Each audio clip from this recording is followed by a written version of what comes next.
What's going on, everybody? It's Devontae. I'm back with another video again. Into quite a few places of employment, and I've met a good deal of people and had really lengthy conversations about certain topics.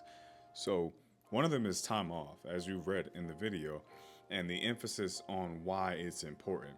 For the vast majority of people, what I find is that I don't know if the jobs just aren't offering it, and I'm willing to bet it's that, or granting it, even if they do offer it, but taking time off.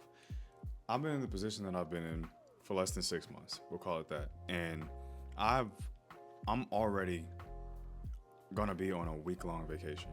And why did I do that? For a couple reasons. The end of the year is gonna be here soon, and they don't roll over. So I was kind of incentivized to use it now.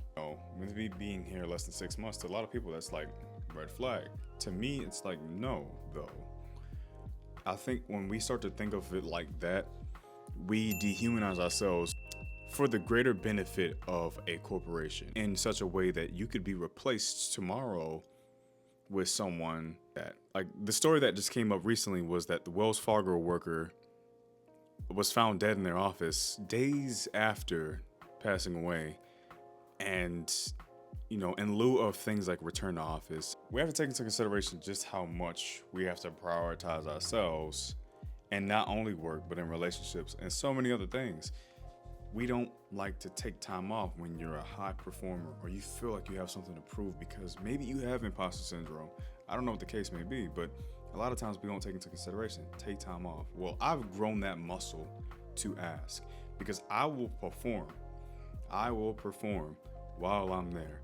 But when it's time for me to take a break, I will take a break. I've burnt out quite a few times just in the last year alone between doing school and work.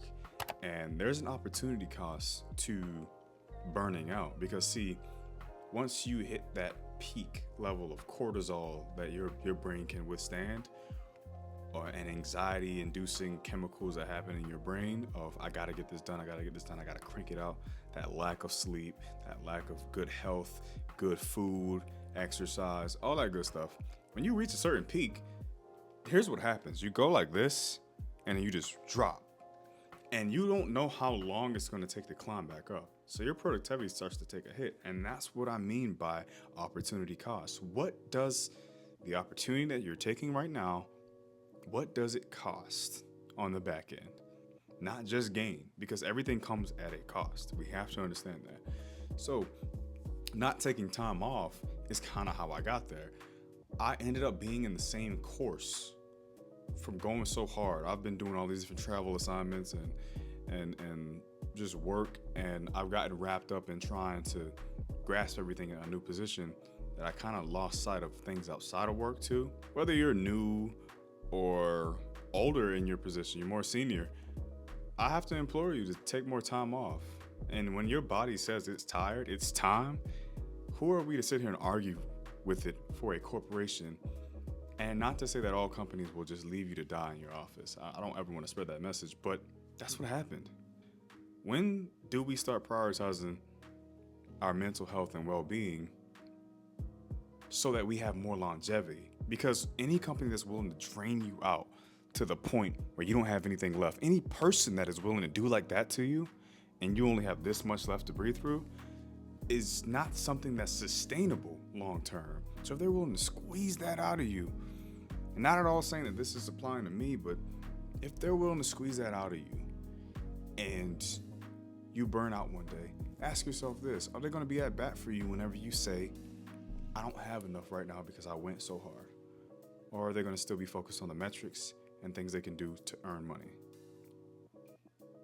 It's in your best interest to take your time off.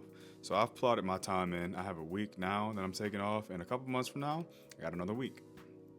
And that may not be for you. You might not be the person that thinks you need time off. And what I'll say to that is I thought that too. I didn't think I was the type to burn out. I thought I was the type to be very gung-ho, and I was always going to have energy, and then it finally ran out. And that's when I was doing 80-hour weeks, and I had 2 jobs. I was working at the plant, and I was doing a retail job part-time, and I made more money than I ever made in my life. Not like it was six figures or anything, but it was more money than I have ever made. And it felt good until I was spending all of the money to feel better about all the time I was working, when in reality, I should have just taken some time off. I implore you to think about that in this video. The gist of it is opportunity cost. What does it cost for you to not take time to yourself? And how sustainable is it? And what do you think will happen if you hit a low point and your productivity starts to take a decline? Do you think your company's going to go at bat for you? Maybe some of them will. Maybe some are. Maybe there are some unicorn places that will understand you just burned out and you need time. How many of you think you work at one? Well, that's for you to decide. Y'all let me know. Let me know what you think. Take your time off. Put your PTO in. And if you're watching this, put it in right now.